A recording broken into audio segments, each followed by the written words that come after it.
Welcome to the Take the North podcast on your free Odyssey app or wherever you get your podcasts. I'm David Haugh from the Mully and Haugh Show on 670 The Score. Dan Wiederer from the Chicago Tribune, who also filled in Friday morning for Mully on the Mully and Haugh Show. We are continuing that conversation here on the Take the North podcast, where you can listen to on your free Odyssey app, as I said, or you can watch on the 670 The Score's YouTube page or the Odyssey's YouTube page. Okay, it's Super Bowl week. We're going to get to our predictions in this pod at the end, but there's a lot of things going on. This is where players go to sell products, to be seen and to be heard, as was the case with Justin Fields on Thursday. And this week, Dan, he was on the Rich Eisen show. He talked to Jarrett Payton from WGN. He had a lot of other interviews, and I think the overwhelming consensus seemed to be, and in talking to you and talking to others, command, confidence that you expect, but also an acknowledgement, and I think this is the important part, an acknowledgement of just what he needs to do specifically to improve the accuracy of his passing game. Yeah, well, there's two parts to this, David, because I just think Justin's mere presence on Radio Row and the way he handled it, or Media Row, as you said, it has been changed to in the modern era, tells you what the national world sees him as right now, which is a potential rising star in this league. They want to talk to him. They want to learn more about his processes. They want to get to know the personality a little bit more. And Justin's ability to navigate that very fluidly, gracefully, with comfort, with confidence, it's notable. It's obvious. We talked about it on the air on 670 The Score. It's a full acceptance of what the QB1 role is. It's an understanding that it is an opportunity to be something bigger than just a player on a football team. And Justin's want to be in those shoes, his want to be on that stage, is notable. Now, the second part of that is what you talked about, the necessary improvements needed to his skill set, to his repertoire as a quarterback. And I'm really heartened by how much self-belief Justin has, but also how much self-awareness he has. His ability to articulate the things that he himself understands he needs to work on, the things that his coaches and bosses at Halas Hall have told him he needs to focus on.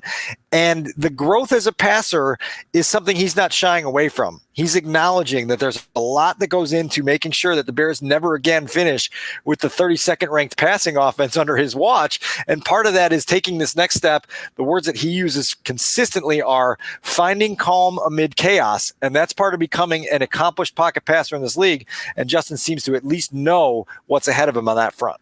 I think what's also interesting is that here he was on a national stage, willingly on the national stage, but we know how this works. We've covered Super Bowls. We've been on Radio Row. You know that every outlet, every opportunity somebody gets Justin Fields at this stage of the offseason, yeah, they're going to go back to what worked during the season. Yeah, they're going to talk about maybe the passing stuff that we're talking about now, but they want to play. I don't want to say they're saying gotcha, but they want to get an answer that may go viral. So they're going to ask him how he feels about the Bears potentially trading him. And they have the number 1 overall pick. And what if the Bears traded you? Here's the thing that is good news about that. There was no news about that. Good news was there was no news. There were no big headlines. Right. It was not an overreaction, because I think that even though he may not have been ever assured of this verbatim or directly, Justin Fields knows how ridiculous of a concept that really is for the Bears to trade him. I don't think he feels insecure about his place in the organization. And as much as anything, I think that's promising for Bears fans. Yeah, there's a consistent PFT headline hunt. Right, that's the world it's the world we live on right now. You're hunting for that next little headline to pop its head out from behind a tree, and you get your bow ready, pow, you shoot it, and then you got yourself a headline.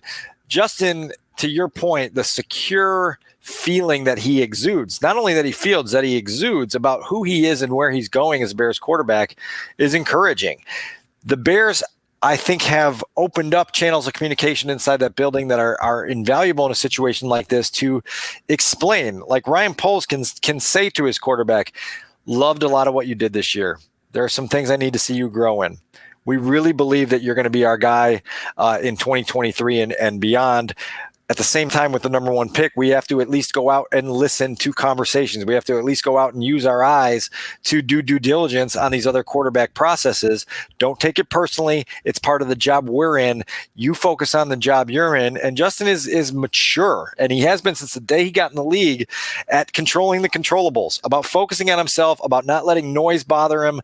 And so that is a huge, huge, huge strength of a quarterback that has a ton of strengths and now has some weaknesses that need to be improved for him. Again, I said this earlier in the week.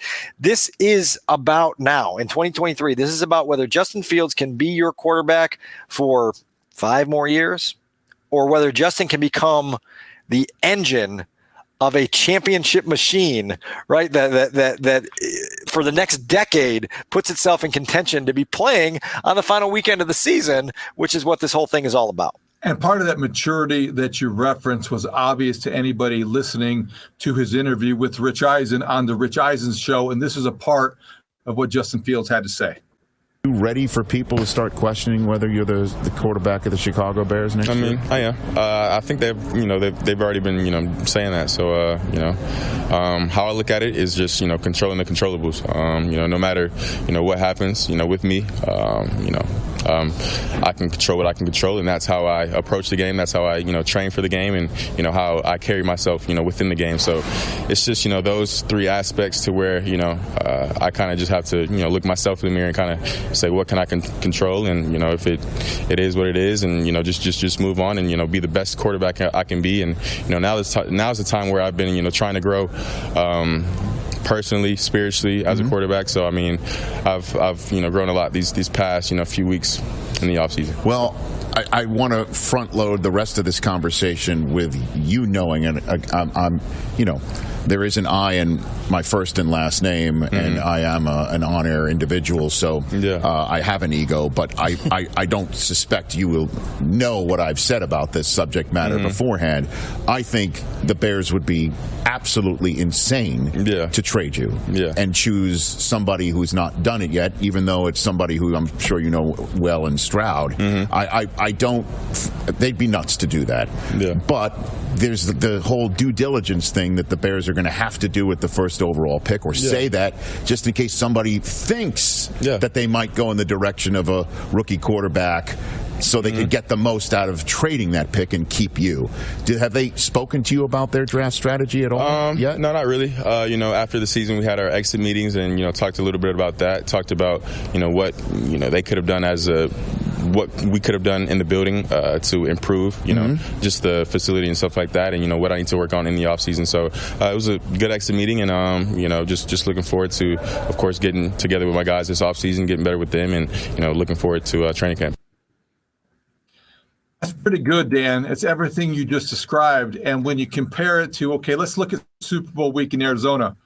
Aaron Rodgers is going into a dark corner for 4 days in a cave in the dark to find himself. Kirk Cousins is singing to Kelly Clarkson at NFL Honors. Justin Fields won the week with the way that he conducted himself on Radio Row with Rich Eisen, with Jarrett Payton, with everybody.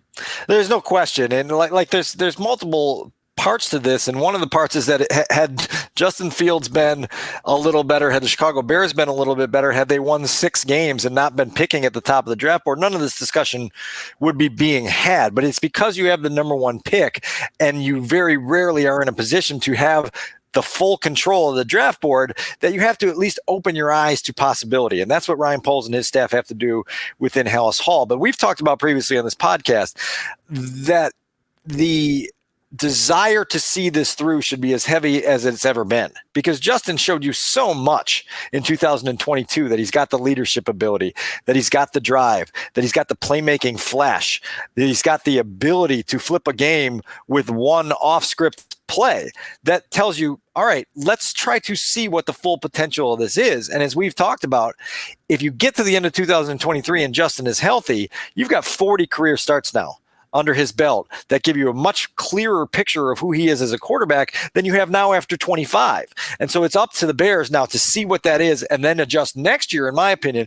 But again, because you have the number one pick, you have to stop yourself in Ryan Poles' shoes and say, well, wait a second, what if we go out and we win 6 or 7 games next year and Justin turns out to be a guy who's deficient as a passer and is never going to get over that hump?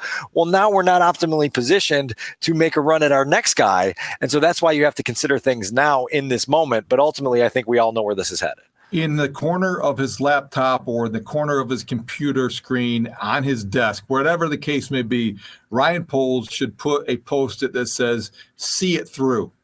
And he should see it every single day to remind himself to see it through. Don't be tempted to unload prematurely with Justin Fields. Don't be tempted to do this. See it through.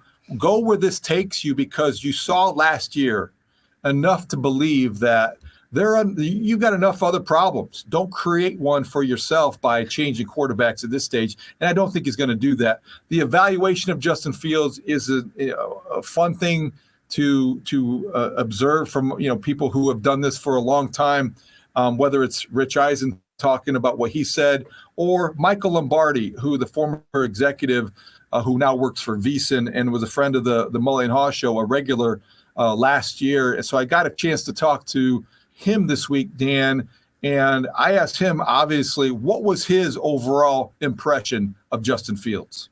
Well, I think Justin Fields is a six-pack quarterback. I'm not sure he's a pro passer yet, but I think if you're going to be in the situation that Foles is in, you're going to have to go down that six-pack road, and you're going to have to build an offense like the Eagles, where the quarterback's going to have to be involved in the run game. The problem you get in is Justin Fields gets hurt too often, and you're going to have to run him because he's yet to prove that he can be a drop-back passer in the NFL. And so I think that's the issue. I'm not suggesting you draft a quarterback first overall in the draft, but I'm suggesting that you build a team around having someone building it around the six-back offense, which is what he does. He's a running back first, then he's a quarterback. I don't think anybody could argue with that. He's not a drop-back passer. His accuracy tends to wane, and he struggles to make the most pedestrian-type passes at times. But he's a uniquely talented athlete who can make plays and run with the ball as well as anybody. And this game today in the NFL has allowed that to transpire. So if I were Poles, I would just try to continue to build the offense around a six-back attack. Make no bones about it. We're not going to be a West Coast offense or a Ernie Zampese offense. We're going to be a six-back offense and build the team that way. That's interesting. I don't know how you feel about that. I'll let you go first on this one because I have some thoughts that may not necessarily jibe with Michael Lombardi. First of all, I've been around football a long time, as you have, Dan. I don't know that I've heard it commonly referred to any offense as a six-pack offense. Right. What is that implying? That's more blue-collar, more direct? It's that to me, or one step below elite level. I'm not quite sure what the implication is. I do think this. It's interesting to me that the description of him as a running back who is also a good quarterback, I get that, because when you're talking about Justin Fields, what makes him special right now is his ability to run. And I think that sometimes we overstate what the importance or how when we talk about sustaining that.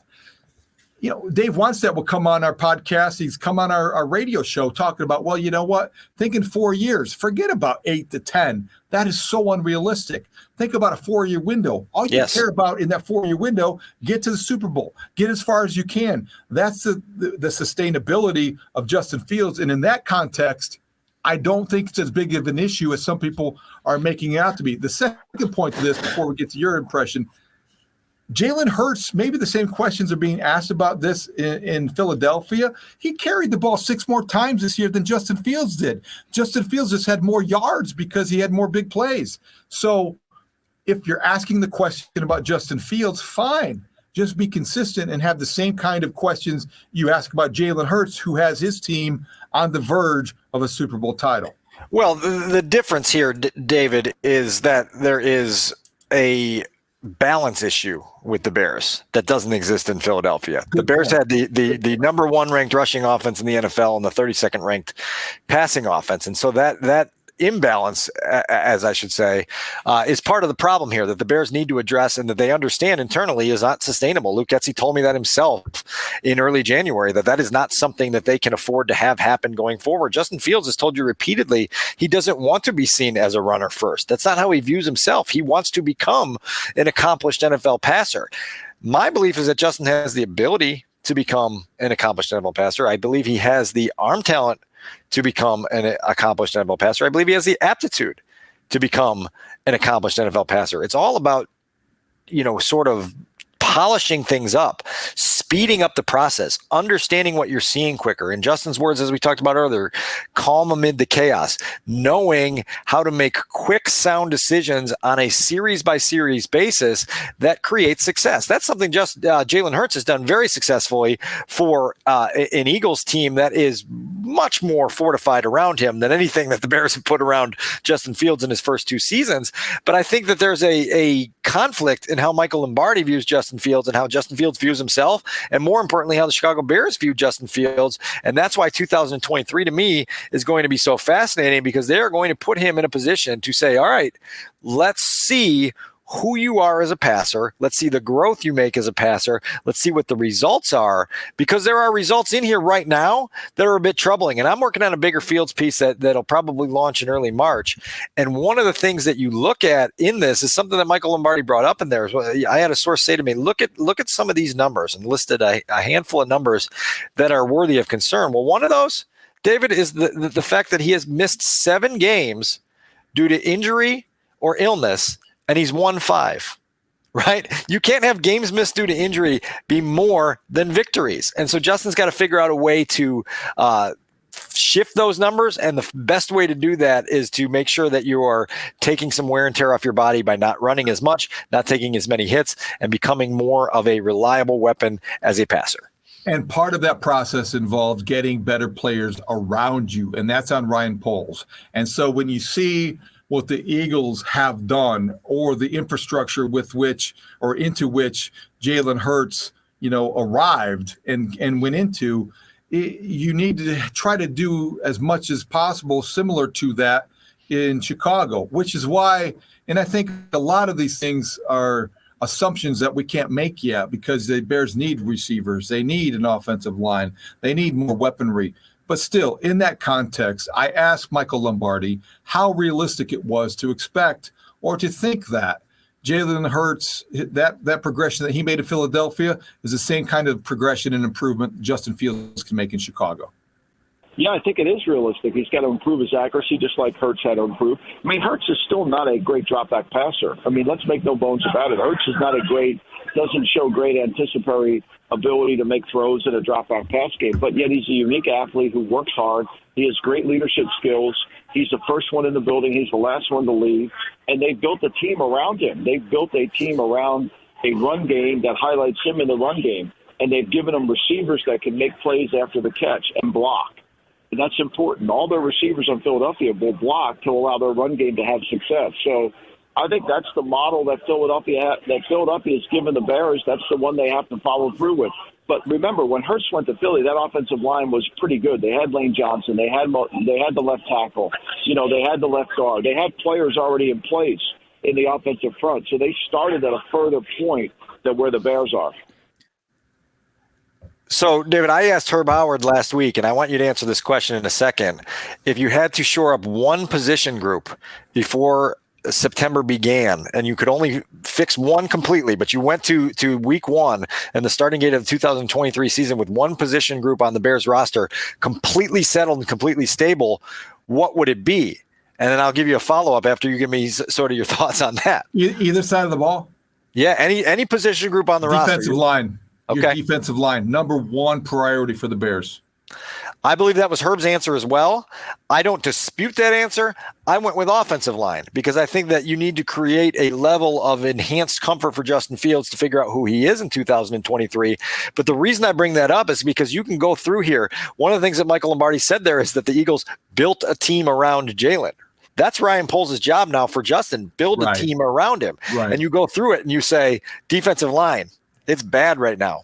Offensive line, it's bad right now. Wide receiving core right now, it's bad right now. And so the idea that the Bears are suddenly going to have this Philadelphia Eagles infrastructure around Justin Fields is unrealistic. It's not going to happen. He's not going to be able to make the same jumps in the same way that Jalen Hurts did because he's not going to have this rock-steady offensive line and a complementary defense that doesn't put any pressure on him to score 30 and a receiving core that has two guys that are legitimate top-tier weapons in an NFL passing game. And so that, like, Justin's going to have to find ways to manufacture his own success a lot more than Jalen Hurts has had to because the Bears can't fix everything at once. Where's your confidence level that he's able to be a better magician, if you will, than maybe Jalen Hurts is in Philly?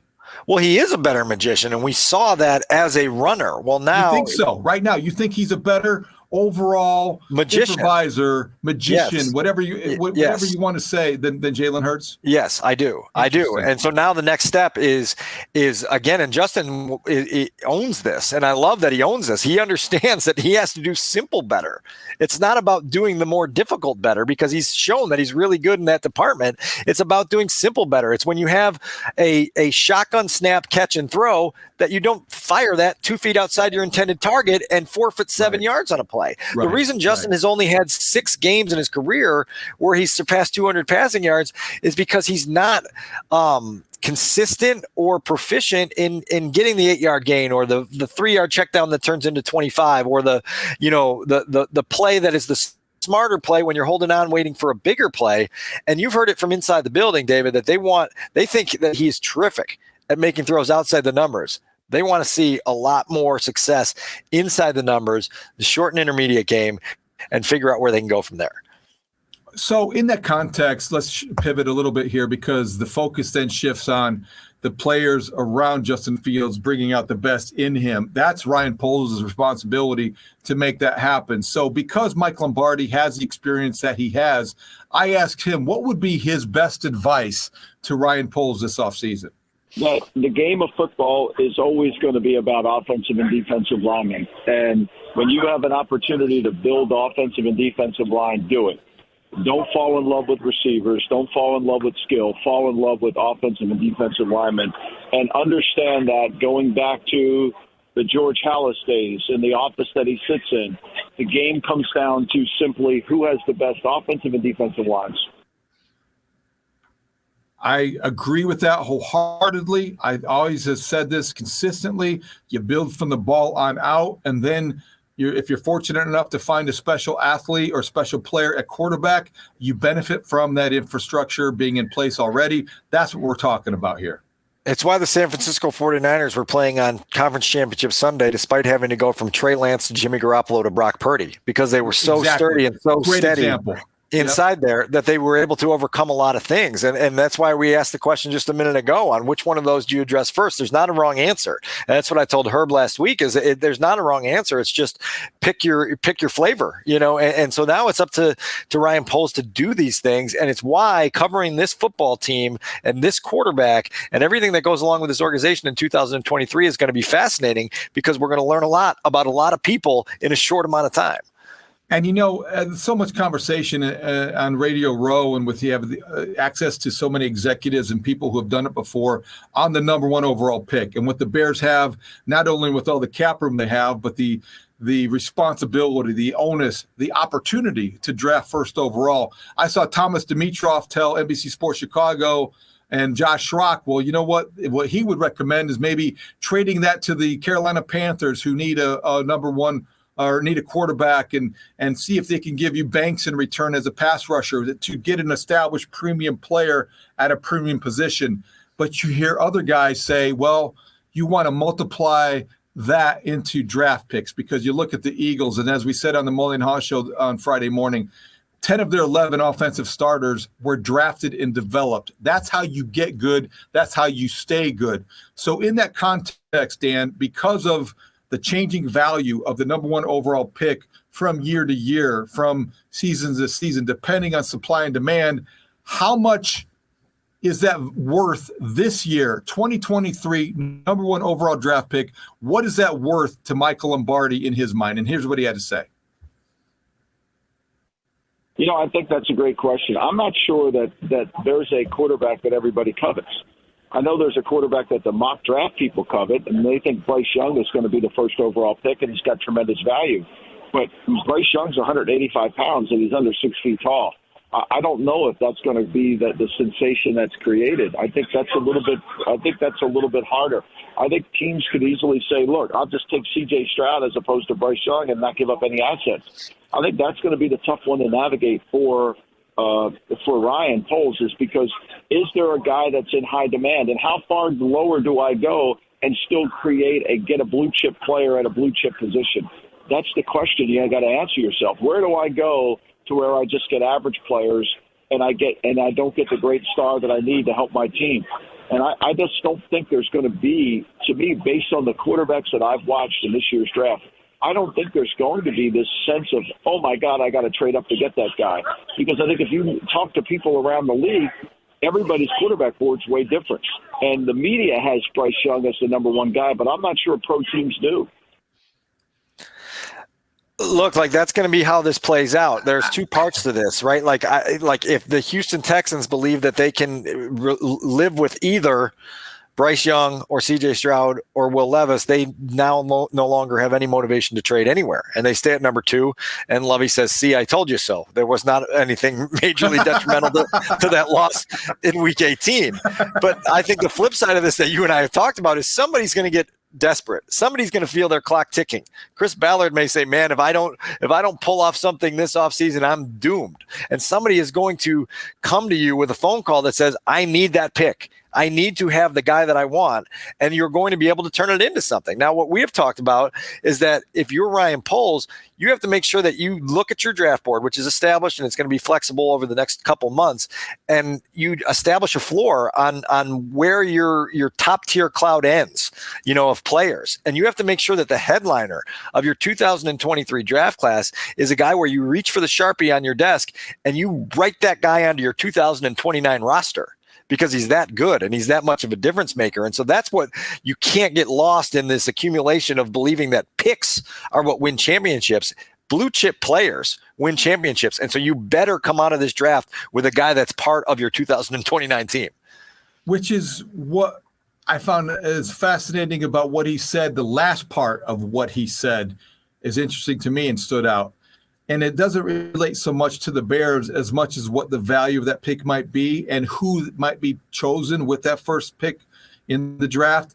Not all pro teams are sold on Bryce Young as maybe some people in the media, or maybe the perception of who Bryce Young is and will be as an NFL quarterback, which that tells me Michael Lombardi, he'll say a lot of compelling things. He is somebody who can be somewhat controversial, but he talks to so many people and he's plugged in as well as he is.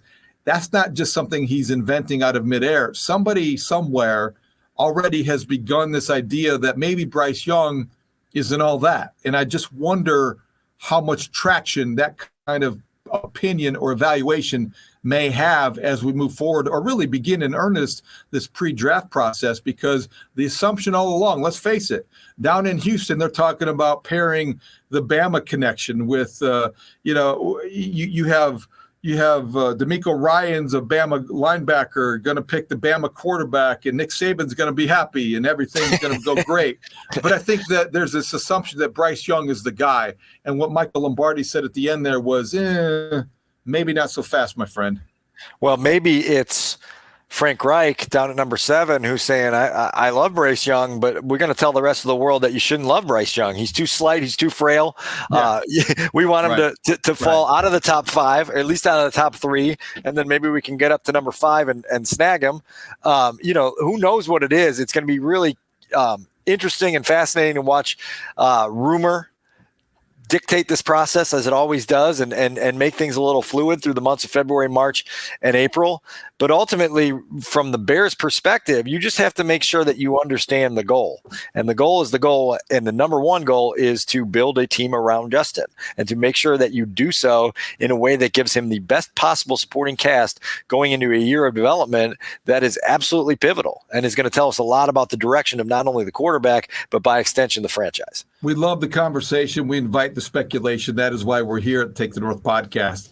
All right, so shifting into in terms of looking toward the future to looking toward the past or back at the Devin Hester career with the Bears. Disappointing Friday morning to learn, or Thursday night, I guess it was, when the class of 2023 was announced, and it will include 5 players, and one of them won't be Devin Hester. It'll be Joe Thomas, Zach Thomas, Darrelle Revis, Rondé Barber, and DeMarcus Ware. Those are your 5 Hall of Fame in modern era, yeah.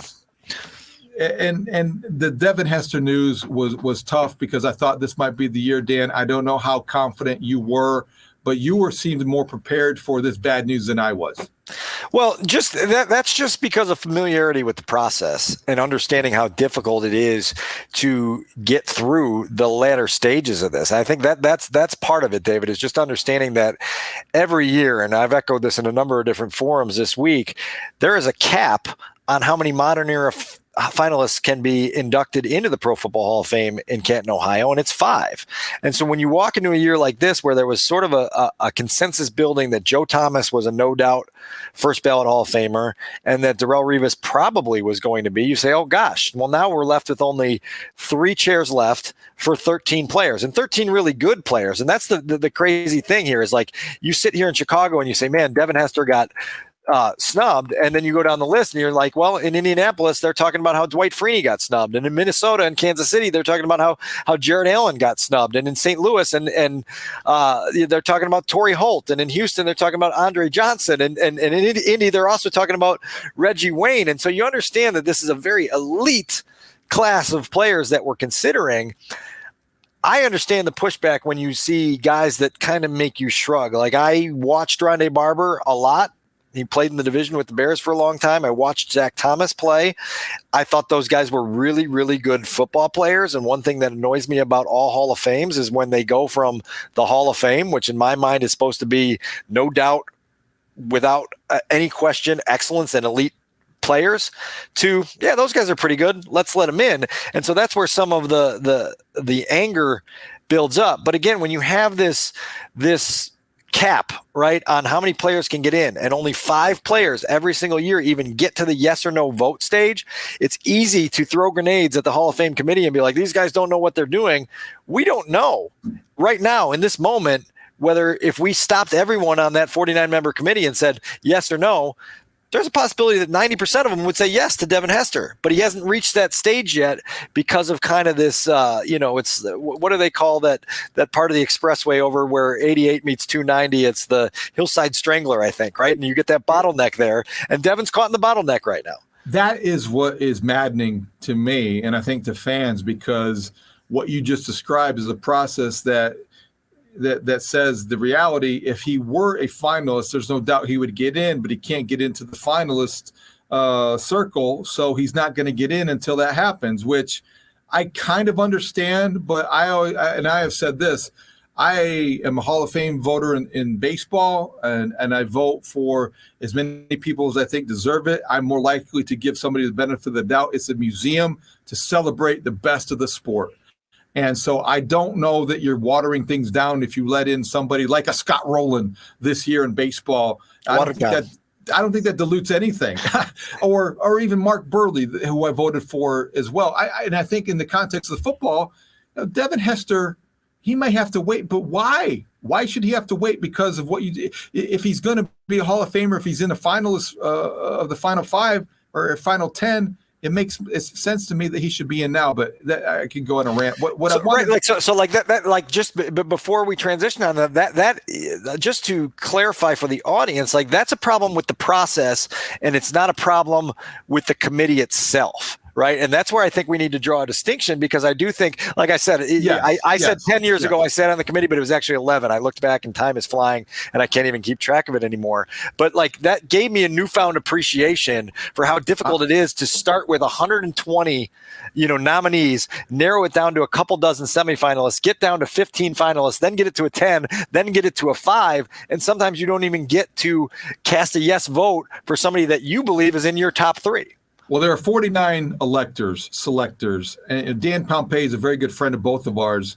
And I know a lot of people on the committee who do what we do for a living and have done it for longer. And so I have a ton of respect. I'm not trying to impugn their character, but I am not saying you are. I'm saying that the general public does at times. They do, and that's unfair because the process is flawed. And Adam Studzinski, who is as big of a Devin Hester guy as I love a good Studs rant, and I'm ready for it.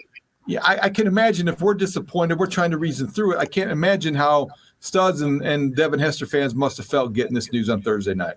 So I was actually a little more upset than I thought I was going to be. I wasn't that upset last year because I kind of figured they're not going to let a returner in first year, whatever. Even though I thought he deserved it. And look, I'll preface all this by saying, like, I'm obviously biased here. I'm literally, if you're watching on YouTube, I'm wearing Devin Hester's jersey right now. And he's my favorite Bears of all time. His return in the Super Bowl is literally the greatest sports moment I've ever experienced, which is kind of sad because they lost the game. I realize that. So all that being said, I realize I have an extreme bias here, but let's lay out the objectivity here, right? Devin Hester has 2 NFL records, most punt return touchdowns and most return touchdowns, right? Those are the obvious ones that everyone talks about. I looked up this morning because I was curious where he ranks on the NFL all-purpose yardage list. He's 46 all-time, which doesn't sound that impressive. He's got 14,445 all-purpose yards, so that includes his receiving and his rushing yards, right? And a few fumble yards when he picked up the ball after he fumbled on returns. But you put in the context of who he's around, and then you consider how many less touches he had than all these people. He's only got a couple hundred yards less than Marvin Harrison, Hall of Famer. Only a couple hundred yards less than Franco Harris, Hall of Famer. Only 13 less total yards all time than Matt Forte, his teammate, one of the best Bears running backs of all time. He's got more all-purpose yards than O.J. Simpson, Hall of Famer. More than Reggie Wayne, who's probably going to be in the Hall of Fame. More than James Lofton, Hall of Famer. More than Andre Johnson, more than Chris Carter, more than Andre Bolden. All these guys are borderline Hall of Famers, if not Hall of Famers. And he did that with about 900 or so, give or take, touches in his career, which is like thousands less than these other guys, which is extraordinarily impressive. And then you take out all that and you consider the fact that he was the most dangerous player on, this is the point I'm trying to make. He was the most dangerous player on the field when he had the football. And I understand the drawback of, he's a returner. He didn't play all that much. But when he had the ball, he was feared. Coaches spent nights trying to figure out, how do we keep the ball away from this guy? Players hated playing against him. His teammates loved blocking for him, to the point that James McKee has talked about how they basically had an incentive in the locker room that if Hester scores a touchdown on special teams, we have a pool of money that guys get. He's talked about this a couple times on the score. So I'll kind of end my rant there, because I hope that all puts in perspective of how extraordinarily impactful he was on the NFL and on the game. I mean, and that also the fact that they literally changed kickoff rules because of him. I have a handful. Yeah, I have a handful of thoughts on this, and some of this can be found within the piece I wrote, an analysis piece at ChicagoTribune.com. But like the Pro Football Hall of Fame puts together its all-decade team, and in the 2000s, Devin made it as a punt returner. And then in the 2010s, he made it as a kick returner. And then in 2019, you have this panel of former players and media and league personnel, and they select Hester to be part of that 100th anniversary all-time team, which included 100 players of all time. His first 2 years of eligibility, he makes the Hall of Fame finalist list, as he's done. So there's a genuine understanding of how accomplished and elite he was. To your point, Adam, the biggest point you can make is that every single player who played with him believes he's a Hall of Famer. Every coach who coached him believes he's a Hall of Famer. Everyone I've talked to that's played against him or coached against him believes he's a Hall of Famer. I think most of the committee believes he's a Hall of Famer. It just presents this bottleneck here where you have this sentiment that he's a when not if guy, and it's going to wait and it's going to wait and it's going to wait. Look, like Richard Dent was a 7-time finalist before he finally got through. We mentioned on the score on Friday morning that Jimbo Covert, the most recent Bear inducted and enshrined in the Hall of Fame, needed a special 100th anniversary 20-member class to be pushed through 28 years after he was done playing to get in. And so it's really frustrating for fans. It's definitely frustrating and maddening to Devin as the player. I just think eventually we're going to get there, and our focus probably should be more on, like, should the Hall of Fame consider tweaking its process, because this is a little bit wonky here. And again, like I said, you read off the other names of the 10 guys who had disappointment on Thursday night, and you go, damn, those are some really, really good players. And, 6 to 7 of them may be in before it's all said and done. So why do we put these guys through this agonizing waiting game that's like sitting at the DMV, rather than just being like, everyone agrees they're a Hall of Famer, let's celebrate them and get on with it? Okay, well, we'll close this segment with what I will provide is a dose of unhealthy perspective here, because I love that Studs showed up in his Devin Hester jersey. That's very, very appropriate for the occasion. But guys, I'm just going to tell you what's out there. TalkOfFame2.com, TalkOfFame2.com includes a story about the process and what went on in electing this class. Clark Judge, our friend, wrote it. He's been around forever. We know people on the committee, and this is a part that is regarding Devin Hester, and it's labeled The Surprise. And I'll just read it. It's about a paragraph, so just stay with me here. It's not often Devin Hester moved backward in his career, but he did here. He was a top 10 finisher in 2022, his first year of eligibility. But 1 year later, he failed to make the first cut from 15 to 10. That's not a good sign. Like most things in life, you want to move forward. That doesn't mean Hester's candidacy is in trouble, but it does mean it hit an unexpected pothole. Hester barely edged the Hall's board of selectors as the biggest surprise. Selectors met by Zoom in January for the third consecutive year and somehow never spilled the details of the debate. Keeping secrets is not one of the media's redeemable traits, but against all odds, the 49 selectors did just that. But Devin Hester, the biggest surprise. So, summarizing, Hester was closer a year ago because he was a finalist and he was made the cut from 15 to 10. This year, that didn't happen, surprisingly to me, because I think the assumption was, oh yeah, he's in. But no, we're learning as we hear more about the process, that wasn't the case. Right. Like, so here's my last thought on this. And whenever I have an opportunity to vote on, player of the year type stuff or something of this stature and this magnitude, you look for signature moments, right? And you say, did that guy have signature moments that I'm never going to forget? Well, let's go down Devin's really quickly, just in a thumbnail. How about the first game of your NFL career, you take a punt return at Lambeau Field and you take it the distance and you tell everybody, hey, league, look who I am. And how about a month later, when in maybe the most exciting victory the Bears have had in the last quarter century, you provide the game-winning touchdown in a game where your offense could not score and you needed 3 non-offensive touchdowns to come back and fight past the Arizona Cardinals and the famous "they are who we thought they were" game. How about later that same season having 2 touchdowns in St. Louis on Monday Night Football? How about in 2007 when the Broncos come to Soldier Field and you're in this back and forth game all afternoon and you torture Todd Sauerbrunn twice with both a kickoff return and a punt return? And then how about the biggest moment of your career, Super Bowl 41, biggest stage that football has to offer, you begging your opponent all week saying, in the purely confident and calm way that Devin had, please kick it to me, please kick it to me. And then Tony Dungy says, okay. And you go 92 yards with flashbulbs popping and you do it. Like, that's what it was. And one of the things that Studs brought up a minute ago that I think needs to be brought into this conversation in that room is that Devin Hester was a feeling. And I've said this before, he was a feeling. You can go down a resume, you can read a Pro Football Reference page, you can watch 4 minutes of YouTube clips. If you were ever in a stadium where Devin Hester was playing and you felt Soulja Boy come on at Soldier Field, if you were on the road and you felt the tension that opponents had trying to put the ball in his hands, you know what that feeling was. And I'm talking about it right now and I'm getting goosebumps, and I'm sure that you know what that feeling was. And if you know what that feeling was, you know it was Hall of Fame worthy. Good stuff. Okay, Studs, don't go anywhere. We're going to close this episode out with our Super Bowl predictions. Ready or not, you can start, Studs. Chiefs and Eagles, Super Bowl 57. What is the score? Who is the MVP? Okay, so I feel like my mine might be a slight outlier here because I heard your guys' predictions on the score earlier this morning, but I immediately took Dan Bernstein's advice on this. Pick your winner. I did not. Pick your winner immediately after you know the two participants because you start thinking too much after it. I immediately picked the Eagles because I think the Eagles are the best team in football. So I think the Eagles are going to win the game. And I actually think they might I actually think the game is going to go similar to what happened with the Chiefs and Bucks a few years ago, because that Eagles defensive line is going to get all over Patrick Mahomes and create all kinds of problems for him. I think the Eagles offensive line is going to do what they've been doing in the playoffs the whole season. They're going to be able to run the ball at will. I think the Eagles might win it walking away, something to the tune of 31-17. Good one. So, David, as you know, and you've been riding me all morning over my flip on the prediction, I did what Studs did. I picked when I knew the participants, and I picked the Eagles.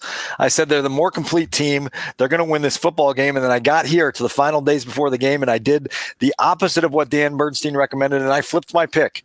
And I went with the Kansas City Chiefs. And I've got the Chiefs 27-23 with Mahomes as the MVP because I think this is going to go more like Chiefs 49ers than it is going to go like Chiefs Buccaneers.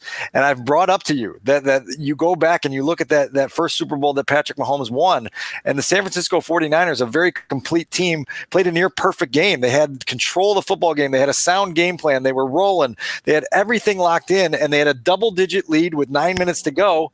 And then Patrick Mahomes did Patrick Mahomes things, and he led them back. And by the time the confetti started raining down, you had a 11-point Chiefs win because magical players make magical things happen. The other anecdote that I shared on the radio earlier today is, in 2017, when I'm at Clemson's Pro Day doing some work on the 2017 quarterback class, and Jordan Palmer tells me Deshaun Watson beat Alabama in the national championship game in the final minutes because Deshaun Watson does those things all the time. And it was no surprise that he was going to make the plays on the biggest stage under the biggest pressure that there is to have because he's the best player in the game. And then what happened in that same football season? 5 weeks later in the NFL, Tom Brady was down 28-3 to the Falcons in the Super Bowl, and he rallied and he won it because the best player in the game in the biggest moments sometimes takes over. Patrick Mahomes is going to do that Sunday afternoon, 27-23, 2 MVP awards, 2 Super Bowl trophies for Patrick Mahomes in 5 years as a starter. Wait, I like Kansas that. City, like that, Dan, don't spill any barbecue sauce in Mitch's office there. Hey, real quick, I forgot to give my MVP. I'm going Jalen Hurts for the MVP. Okay. Shocking you guys picked the quarterbacks. Okay, this is going to be Eagles. Eagles are going to dominate the lines of scrimmage on both sides of the ball, control the football. It's going to be a close game because Mahomes is who he is, 2-time MVP already at 27, but too much Jalen Hurts, too much Miles Sanders, too much offense. But I think this game is going to be won by the defensive line. I don't like Ndamukong Suh, but I do respect him. He tries to, hurt people when he tackles them. This defensive line is fierce, and they will be dominant. Hassan Reddick will be this year's version of Von Miller, who will be the 1985, remind you of Richard Dent. He will be the MVP. I think the Eagles will win 31-27. Fly, Eagles, fly. Are you going to sing it? Can't you sing us on the way out? No, I'm not going to sing it. I'll leave that to Nick Sirianni, my guy that I have been critiquing for 2 weeks, and I wonder what his exact role is on a roster that is so clearly better than any other in the NFL. But I will give him his due respect, especially if he wins the Super Bowl, as I expect him to win on Sunday night.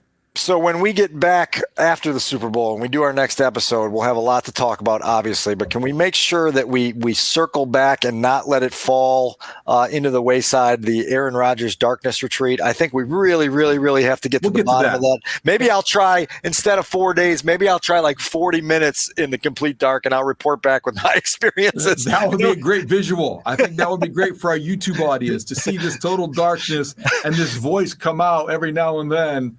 So we might have a bit here that we're spitballing here. We may have to work in. We may have to lean into this. All right, we'll look into that next week. We will be back, dropping an episode on Tuesday, planning to do our normal off-season schedule. There's a lot to talk about, as you found out today.